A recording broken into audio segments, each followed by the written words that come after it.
तुम ही निवेदित भोजन करहि। और याद रखिएगा, भगवान सामान नहीं खाते, भगवान हमारा भाव पाते। हम किस भाव से रख रहे हैं। एक व्यक्ति ने कहा, महाराज हम 4 रोटी लगाते हैं, भगवान तो खाते ही नहीं। 2 घंटा थाली रखो तो 4 ही रोटी रहती है, तो लगाने का क्या मतलब। आपके भी मन में प्रश्न आता होगा। किसी महापुरुष ने इसका उत्तर दिया, कहा देखो ये क्या है, कहिए। कौन फूल? गुलाब के फूल। असली है, खुशबू भी है। आप इस फूल का वजन निकाल लीजिए, सोनार के तराजू पर एग्जैक्ट निकलेगा, ठीक ना। और उसके बाद 4 घंटा इसको सूंघिए, और 4 घंटा सूंघने के बाद फिर वजन करिए। वजन घटेगा कि बढ़ेगा? बराबर रहेगा। अरे घटना चाहिए ना। आप 4 घंटे तक इसका सुगंध लिए हैं, जिस प्रकार 4 घंटा सुगंध लेने के बाद इसका वजन कम नहीं हुआ, उसी प्रकार भगवान के सामने थाल रहती है, भगवान भोग भी लगा लेते हैं और वो घटता भी नहीं है, उतना ही दिखाई पड़ता है। भगवान भोजन का रस प्राप्त करते हैं, क्योंकि भगवान स्वयं रस वैसा है। भगवान रस स्वरूप है, रसो वैसा। भगवान रस स्वरूप है, भगवान रस प्राप्त करते हैं। घर में भोजन बने तो भगवान का थाल निकले। और मेरी प्रार्थना, जिस घर में भगवान के लिए थाल निकलती हो पहले माई बाप, उस घर के लोग जीवन में कभी भूखे नहीं सोएंगे, ये मेरा विश्वास कहता है। जहां भगवान के लिए थाल निकाली जाए, तुम ही निवेदित भोजन करहि। इस पर एक बड़ी अच्छी कथा है। अब तो नहीं रहे, स्वामी जी साकेत चले गए, पूज्य प्रातस्मरणीय पूज्य स्वामी रायेश्वरानंद जी महाराज। इस कथा पर लीला में, वृंदावन में लोग लीला भी दिखाते हैं। एक घर में एक बालक का जन्म भया। वो भोजना अवतार था। भोजना अवतार यानी भोजन के लिए ही अवतार लिया था। खाने बैठ जाए तो उठने का नाम न ले। भैया अभी मैं गया था कथा गाने बेगूसराय 2 साल पहले, तो एक आदमी मिला तो पता चला कि बहुत खाता है। अभी अवस्था होगी कितना, मनोज के कितना उम्र है? 40 साल अवस्था। मन बिया का भतीजा 40 साल अवस्था। तो पता चला कि बहुत खाते हैं। हमने भैया कितना खा लेते हैं? बोले महाराज जी अब खुराक खत्म हो गया, अब नहीं रहा पहले वाली बात। बोले अब कितना खा लेंगे? महाराज जी अब क्या बताएं हम आपको। अच्छी बताओ, दही यदि दे दी जाए अभी वर्तमान में कितनी दही खा लेंगे? बोले महाराज ये खुराक खत्म हो गया, अभी हम 16-17 किलो खा लेंगे। भैया ठाकुर जी बैठे, सामने की बात है। बोले खुराक खत्म हो गया तो 17 किलो दही खा लेंगे। एक आदमी मिला, बोला महाराज हम भोजन करने के बाद 300 रसगुल्ला खाए थे। कितना? 300 भोजन करने के बाद। हमको एक आदमी मिला कथा में, एक बार आए तो हम लोग साथ में बैठे भोजन करने के लिए। हम भोजन शुरू कर दिए, वो शुरू न करें। हम बोले भाई साहब शुरू करिए। बोले महाराज हम ऐसे नहीं खाते हैं। बोले कैसे खाते हैं? बोले बित्ता से खाते हैं। मतलब? बोले एक बित्ता जब तक रोटी जमा ना हो जाए हम शुरू नहीं करते। हमने कहा भैया इनको बाहर ले जाओ, बाहर ले जाकर बिठाओ, इनका जमा करो एक बित्ता। जब भोजन करके आए तो हम बोले ये क्या नियम है, फॉर्मूला एक बित्ता? बोले महाराज जी शुरू कर दे और बीच में रोटी खत्म हो जाए तो, इसलिए पहले हम अपन जमा कर लेते हैं एक बित्ता, कि टेंशन ना रहे मिली कि ना मिली, तब शुरू करते। उसी प्रकार वो आदमी खाना शुरू कर दे तो रुकने का नाम न ले। घर वाले कहें अरे बीच में पानी भी पीते हैं, तो कहता था पहले बीच आवे तब न पिए। अभी बीच में पहुंचे कहां है आप? घर वाले अंत में त्रस्त होकर उसको निकाल दिए बाहर। बोले जाओ यहां से भागो, कोई काम धंधा नहीं, दिन भर खाते हो। बहुत खाता है। वो बोला बहुत नहीं खाता है, जितना मेरा खाता है उतना ही खाता है। खाता से अधिक कोई नहीं खाता। जिसके खाता में जितना लिखा है वो उतना ही खाता है। घर वाले जाए, बोले जाओ बाहर खाता खोलो, यहां तुम्हारा खाता बंद। अब चला अब कहां भोजन मिलेगा? तो देखा एक आश्रम के दरवाजे पर, मेन गेट पर एक मोटे ऊर्ध्वपुंड लगाए महात्मा, मोटे ताजे गेरुआ कपड़ा पहने महात्मा बैठे हैं। तो ये महात्मा नहीं दिखाई पड़ा, इसको शरीर दिखाई पड़ा। बोला इतने मोटे यानी बहुत खाते होंगे। तो गया प्रणाम करके बोला सरकार आपके इस तंदुरुस्ती का राज क्या है? तो बोले भीतर अनलिमिटेड है, कोई गिनने वाला नहीं है, जब तक मन करे तब तक खाओ। पूछा काम क्या करना पड़ेगा? बोले भीतर जाओगे तो माला मिलेगी, माला लेकर ऐसे ऐसे घुमाते रहना है बस। तो बोला कि एंट्री कैसे मिलेगी इसमें? तो बोले गुरुजी से दीक्षा लेनी पड़ेगी। बोला बस हम यही का पता ढूंढ रहे थे, हमको भीतर एंट्री कराइए बस। गया गुरुजी से दीक्षा मिली, वो भी चोला बदला, माला लिया। अब बोला ऐसा जगह तो धरती पर कहीं होगा, भर पेट खाओ, चकाचक माला लो, सो खाओ, कोई देखने वाला नहीं, खूब आनंद पूर्वक रहने लगा हो। लेकिन ये आनंद बहुत दिन नहीं रहा। एक दिन सुबह सुबह संध्या उपासना करके दौड़ा भोजनालय में, तो देखा ठन गोपाल आज कुछ बना ही नहीं।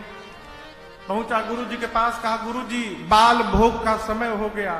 बोले कौन भोग? आज एकादशी है बेटा, आज कुछ नहीं बनेगा, आज उपवास करना पड़ेगा। बोला गुरुजी बनेगा कब? कल द्वादशी को। बोला गुरुजी हम एकादशी रही गए तो द्वादशी तक बचेंगे ही नहीं, हम भोजन के लिए साधु बने हैं, हम नहीं खाएंगे मर जाएंगे गुरुजी। तो गुरुजी बोले छे काम करो, यहां तो बनेगा नहीं, तुम राशन लेके जाओ, आश्रम के बाहर नदी किनारे जाओ, वहीं नहाओ, वहीं भोजन बनाओ, अब पाओ, वहीं पाकर आना, लेकिन राम जी को भोग लगा के तब खाना। बोला जी गुरुजी। गुरुजी बोले इसको 2 आदमी का राशन देना, बहुत खाता है ना, तो 1 आदमी का राशन में पेट भरेगा नहीं, 2 आदमी का राशन देना। 2 आदमी का राशन लेकर गया, स्नान किया, बनाया। गुरुजी की बात याद आई, राम जी को भोग लगाना है, लगा बुलाने, राम जी भोग लगा दीजिए। अरे राम आइए मेरे राम आइए, अब मेरे भोजन का भोग लगाइए। मेरे राम आइए, प्रभु राम आइए, मेरे भोजन का भोग लगाइए। हाँ मेरे भोजन का भोग लगाइए, मेरे भोजन का भोग लगाइए। आधी घंटा कहता रहा राम जी आइए भोग लगाइए, राम जी आइए भोग लगाइए, कोई आया ही नहीं। आवेश में आ गया, कहा आपको लग रहा हो कि आश्रम में मिलेगा, तो वहां ठन गोपाल है, वहां के मारे मैं यहां आके बैठा हूं। भोग लगाना है तो आके भोग लगाइए, नहीं तो मैं शुरू हो जाऊंगा, मैं लगाने लगूंगा, दोबारा नहीं बुलाऊंगा। जैसे इस भाषा में बोला, उसके सामने भगवान प्रकट हो गए। लेकिन अकेले राम जी प्रकट नहीं भये, सीता राम जी दोनों लोग प्रकट हो गए। अब कहां उसको भगवान को देखकर नाचना चाहिए, उदास हो गया। क्यों उदास हो गया? 2 लोग का राशन लाया हूं, बुलाया था राम जी को, राम जी सीता जी को लेकर चले आए, यही 2 लोग भोजन कर लेंगे तो हमको क्या मिलेगा आज? कहा भोग लगाइए, हम तो आप ही को बुलाए थे केवल। भगवान बोले हम इनके बिना जाते कहां हैं, हम दोनों लोग साथ में ही आते हैं। भोग लगाए प्रभु और मैया, थोड़ा सा बचा, बेचारा खाया। कहा अगले एकादशी को भी आप दोनों लोग आएंगे ना? बोला हाँ हम ही दोनों आएंगे, और कौन आएगा? गया अगली एकादशी में, कहा गुरुजी राम जी अकेले नहीं आए थे, सीता जी भी आ गई थी, इसलिए 3 आदमी का राशन दीजिएगा कम से कम। गुरुजी सोचे लगता है भूखा रह गया होगा, इसीलिए बहाना बना रहा है, चलो 3 आदमी का राशन दो। गया बनाया, बनाकर बुलाने लगा, मेरे राम आइए मैया साथ लाइए, मेरे भोजन का भोग लगाइए। मेरे राम आइए मैया साथ लाइए, मेरे भोजन का भोग लगाइए।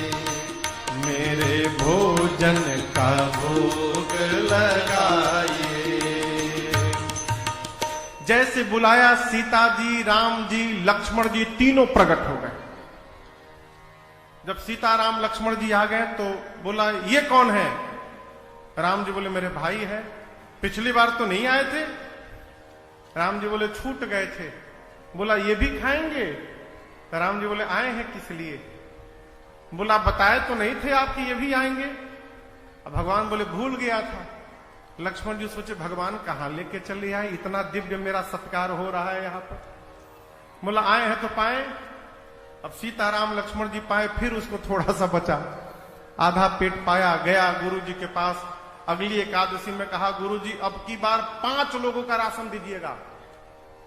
दिमाग लगा लिया, 2 का ले गया था, 3 आए, 3 का ले जाऊं, कहीं 4 आ गए तो 5 का ले चलो। अगर 1 बढ़ा के भी लाएंगे तो हमको तो कम से कम मिलेगा। बोला गुरु जी अब की बार लक्ष्मण जी भी आए थे, हो सकता है इस बार और बढ़ा के चले आए, तो आप 5 लोगों का राशन दीजिए। गुरु जी बोले इतना तो नहीं खाएगा, लगता है ये राशन लेकर उधर बेचने लगा है, इसको रंगे हाथ पकड़ना पड़ेगा। बोले इसको 5 लोगों का राशन दो। पीछे से गुरु जी भी उसके चल पड़े। गुरु जी जाकर एक वृक्ष के पीछे छिप गए। वो गया, स्नान किया। आज स्नान करके भोजन नहीं बनाया, सामग्री रखी है, अब भोजन बनाए बिना बुलाने लगा। मेरे राम आइए, सीताराम आइए, भैया साथ लाइए, मेरे भोजन का भोग लगाइए। मेरे राम आइए, सीताराम लाइए, मैया साथ लाइए, मेरे भोजन का भोग लगाइए, मेरे भोजन का भोग लगाइए, मेरे भोजन का भोग लगाइए। जैसे बोला राम जी आइए, सीताराम जी आइए, भैया को लाइए, प्रकट हो गए। कौन? राम जी, सीता जी, लक्ष्मण जी, भरत जी, शत्रुघ्न जी, हनुमान जी, सब लोग प्रकट हो गए। अब वो देखा, बोले अरे अरे अरे बस करिए, आज तो वध कर दिया, अपने आए बानर को भी साथ में लेकर आए हैं। भगवान बोले कहां भोजन? बोला बनाया ही नहीं हूं, सोचा पहले बुला कर देख लूं कितने लोग आ रहे हैं। भगवान बोले कब बनाओगे? बोला क्यों बनाऊं, 5 लोगों का राशन लाया हूं, आप 5 लोग आ गए हैं, एक बानर भी आया है, ना जाने ये कितना खाएगा। जब बनाने के बाद हमको मिलेगा ही नहीं तो मैं मेहनत क्यों करूं। ये रहा सामने राशन, अपने बनाओ, भोग लगाओ, पाओ जाओ। मैं नहीं बनाऊंगा, बैठ गया। अब बोला आप बनाओ, भोग लगाओ, खाओ। रोज तो मिल गया, आज मिलने वाला भी नहीं हमको, हम क्यों मेहनत करें। भगवान बोले ठीक है, हम लोग बना के भोग लगा लेंगे। कोई लकड़ी ला रहा है, कोई सब्जी अमनिया कर रहा है, कोई लीप रहा है, कोई चूल्हा बना रहा है। गुरु जी छिप के देख रहे थे। गुरु जी को कोई दिखाई न पड़े। गुरु जी बोले ये चेला बैठा कहां है, भोजन क्यों नहीं बना रहा है। गुरु जी आए, आकर कहे तुम बना क्यों नहीं रहे हो, 5 लोगों का राशन लाए हो, क्या इसमें भी तुम्हारा भूख नहीं जाएगा। बोला 5 लोगों का राशन दिखाई पड़ रहा है, यहां 5 लोगों के साथ एक बानर आया हुआ है, ये नहीं दिखाई पड़ रहा है आपको। बोले कौन बानर, कौन 5 लोग, हमको तो कोई नहीं दिख रहा है। अब ये और फंसा।